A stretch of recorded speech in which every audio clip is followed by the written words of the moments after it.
ఇక్కడ నిన్న రాఘవ కన్స్ట్రక్షన్కి సంబంధించి పొంగిలేటికి సంబంధించి ఇగో కొండలు మింగుతున్న పొంగిలేటి కంపెనీ మానసా హిల్స్లో మంత్రి సంస్థ తవ్వకాలు అనుమతులు లేకుండా తవ్వుతున్న రాఘవ కన్స్ట్రక్షన్స్ ముఖ్యమంత్రి రేవంత్ అల్లుడు అనుయాయులకు ఓపెన్ బిడ్డింగ్ లేకుండా 17 ఎకరాల సర్కారు భూమి దారాదత్తం పేదల ఇండ్లు కూల్చే హైడ్రాకు అక్రమ క్వారీలు పట్టవా మంత్రులు వారి బంధువుల భూ కబ్జాలు కనిపించవా ప్రభుత్వ ఆదాయానికి గండి కన్నెత్తి చూడని అధికారులు అక్రమ మైనింగ్ నిలిపివేసి పెనాల్టీతో రికవరీ చేయాలి అడ్డగోలు భూ కేటాయింపులను వెంటనే రద్దు చేయాలి BRS deputy floor leader Harish Rao demand అని చెప్పేసి ఇక్కడ వార్త చూస్తూ ఉన్నాం.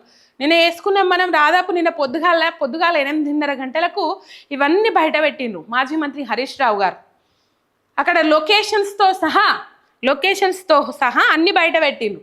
రైట్, హైడ్రాకి ఇది పట్టదా? మంత్రి పొంగిలేటి శ్రీనివాసరెడ్డికి చెందిన రాఘవ కన్స్ట్రక్షన్స్ నెలల తరబడి కొండలు పిండి చేసి భారీగా కాంక్రీట్ తరలిస్తున్నా సంబంధిత శాఖలు ఎందుకు మౌనం పాటిస్తున్నాయి? విద్యుత్ శాఖ మంత్రి బట్టి విక్రమార్క, పర్యావరణ మంత్రి కొండా సురేఖ, గనుల శాఖ మంత్రి వివేక్ సఖ ఆ యావత్తు ప్రభుత్వ యంత్రాంగం ఎందుకు మొద్దు నిద్ర నటిస్తున్నది? ఇందులో ఎవరెవరికి ఎంత వాటాలు ముడుతున్నాయని చెప్పేసి ధ్వజమెత్తిండ్రు మాజీ మంత్రి హరీష్ రావు గారు. లొకేషన్లతోని సహా అన్ని బయట పెట్టిండ్రు.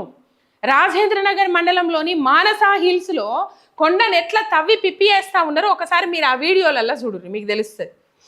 కొండను ఎట్లా తవ్వి పిప్పియేస్తురో ఇది రాఘవ కన్స్ట్రక్షన్స్ కొండను తవ్వి పిప్పియేస్తా ఉన్నారు.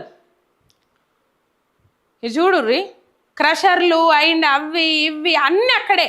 మళ్ళీ వర్కర్స్ కూడా పర్మనెంట్ రేకుల షెడ్లు వేసిర్రు అక్కడ పనిచేసేటోళ్ళకు. అంటే ఇది ఎన్ని రోజుల బట్టి సాగుతుందో మీరు అర్థం చేసుకోవాలి. ఇది రాఘవ కన్స్ట్రక్షన్స్ పొంగిలేటి శ్రీనివాసరెడ్డికి సంబంధించిన సంస్థ. ఎవరి దుకాణాలు వాళ్ళు సెట్ చేసుకున్నారు, ఎవరి దందాలు ఎవరి సెటిల్మెంట్లు వాళ్ళు సెట్ చేసుకున్నారు. ఈ సెటిల్మెంట్లలో భాగంగా మనం వాళ్ళ దాంట్లో ఏలు పెడితే వాళ్ళు మన దాంట్లో ఏలు పెడతారు, మనం వాళ్ళది బయట పెడితే మనం వాళ్ళని మందలిస్తే వాళ్ళు మనల్ని మందలిస్తారు అనే ఆలోచనలో వాళ్ళు ఉండి ముందడికి సాగుతూ ఉన్నారు. అండ్ ఇది రాఘవ కన్స్ట్రక్షన్ సంబంధించి ఆ మానసా హిల్స్లో దాదాపు రాజేంద్ర నగర్లోని మానసా హిల్స్లో కొండను పిప్పియేస్తూ ఉన్నారు. అండ్ ఇది చూడాలి మీరు, రేవంత్ రెడ్డి అల్లుడి అనుయాయులకు 17 ఎకరాల ప్రభుత్వ భూమిని కట్టబెట్టిండ్రు. మొన్న ఆర్టీఐ చట్టం ప్రకారము కాగితాలు బయటపెట్టిరు, మీడియా ముఖంగా బయటపెట్టిరు మాజీ మంత్రి హరీష్ రావు గారు. ఇవన్నీ మీకు కనబడతలేవా? హైడ్రా కనబడతలేదా? అధికారులకు కనబడతలేదా? మీ కళ్ళు కాకులు ఎత్తుకపోయినాయా? ఒకవేళ గనుల శాఖ మంత్రి వివేక్ వెంకటస్వామి ఎందుకు సపోర్ట్ చేస్తలే? బట్టి విక్రమార్క ఎందుకు సపోర్ట్ చేస్తలే? కొండా సురేఖ పర్యావరణ శాఖ మంత్రి ఎందుకు సపోర్ట్ చేస్తలే? దీనికి సంబంధించిన ఎటువంటి అనుమతులు లేవు, పర్మిషన్లు లేవు. పొంగిలేటి శ్రీనివాసరెడ్డి ఏదైతే కొండను పిప్పియేస్తా ఉన్నాడో ఆ కొండను పిప్పియేస్తా ఉన్న దానికి ఎటువంటి పర్మిషన్లు లేవోళ్ళ, ఎటువంటి పర్మిషన్లు కూడా లేవు. వీటికి ఎటువంటి పర్మిషన్లు లేనిది కొండ ఎట్లా పిప్పియేస్తా ఉన్నారు? ఒకవేళ మీకు కనబడకపోతే ఎప్పుడు మేమే వచ్చి అక్కడ మీ కళ్ళు తెరిపించే ప్రయత్నం చేస్తాం, మీకు చూపెడతాం. మీరు చర్యలు తీసుకోవాలి.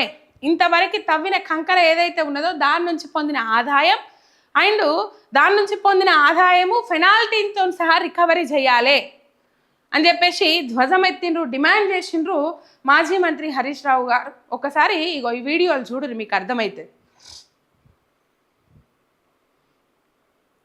రైట్, ఇగో ఏమంటుందోలా హైడ్రా, ఆ ఫోటో చూపెడతా మీకు నేను.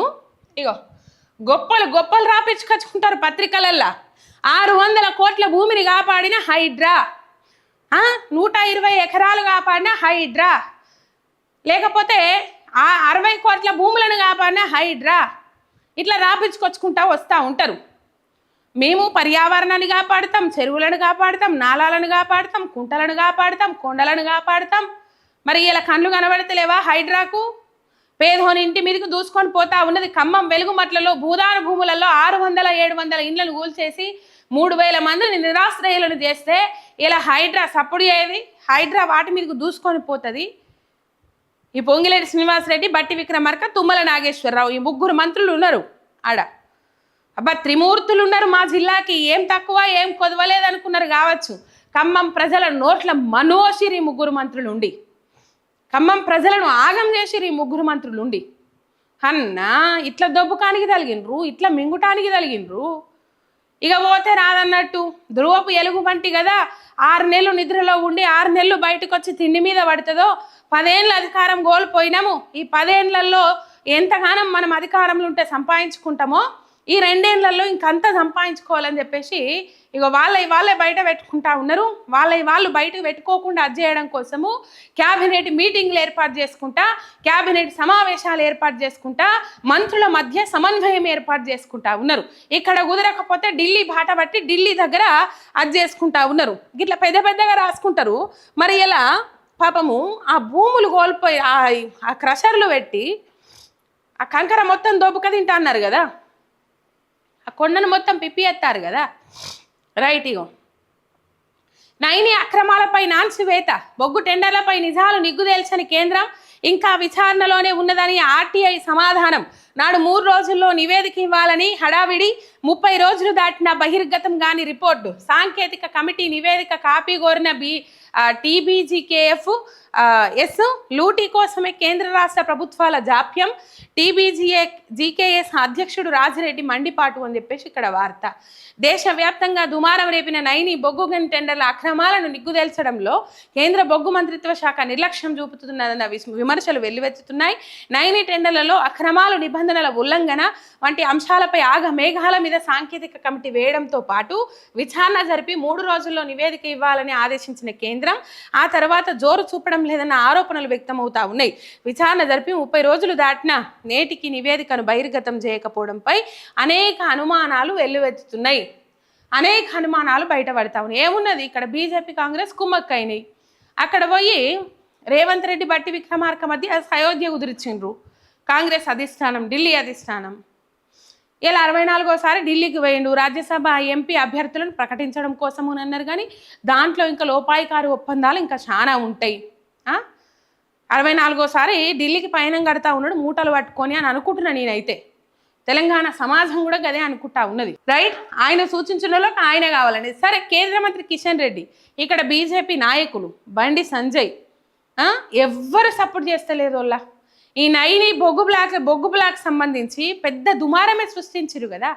కోమటిరెడ్డి వెంకటరెడ్డి తప్పియడం కోసము ఆ ప్రముఖ తెలుగు ఛానల్లో అక్కడ ఒక కథనం, ఆ కథనాన్ని కవర్ చేయడం కోసము ఆ కథనంలో బట్టి విక్రమార్క రాయించిండ్రు అన్న అనుమానంతో బట్టి విక్రమార్కని సైడ్ చేయడం కోసం ఇక్కడ ఈ పత్రికలో రేవంత్ రెడ్డికి అనుబంధంగా వ్యవహరించే పత్రికలో ఇక్కడ వేరే కథనం, బట్టి విక్రమార్క మీద కథనం. పెద్ద దుమారమే అయింది, పెద్ద రచ్చే కొనసాగింది. వాళ్ళే బయట పెట్టుకున్నట్టు నిజంగా బయటోడు ఇంకెవడు అవసరం లేదు, వాళ్ళే బయట పెట్టుకున్నట్టు ఇదంతా తీగలాగితే డొంక కదిలినట్టు అందరి గుట్టు రట్టయింది. నైని బొగ్గు బ్లాక్ సంబంధించి సంవత్సరానికి 1600 కోట్ల రూపాయల కోసం టెండర్ల మీద టెండర్లు వేసుకొని ఈడ సింగరేన్లో కూడా ఓపెన్ విజిట్ సర్టిఫికెట్ ఏదైతే ఉంటుందో అది పెట్టుకొని వాళ్ళ అనుయాయులకు వాళ్ళకి సంబంధించిన వాళ్ళకు ఈ టెండర్లు కట్టబెట్టుకొని అక్కడి నుంచి కమిషన్లు దొబ్బకపోవడం కోసం మళ్ళీ ఇక్కడ ఏదైతే వెపన్ తయారు చేసిండ్రో ఆ అస్త్రం ఏదైతే ఉన్నదో ఆ అస్త్రము మళ్ళా కాంగ్రెస్ పార్టీ మీద ఈగ వాలనీయదు. ప్రశ్నించాల్సింది కాంగ్రెస్ పార్టీ నాయకులను, నిలదీయాల్సింది కాంగ్రెస్ పార్టీ నాయకులను. కానీ మళ్ళీ ప్రశ్నిస్తుంది, నిలదీస్తుంది బీఆర్ఎస్ పార్టీ నాయకులను. ఆ అస్త్రము ఈగ వాలనిస్తలేదు. ఆ అస్త్రం గురించి జర ముంగడికి పోయినాక మనం మాట్లాడుకుందాం.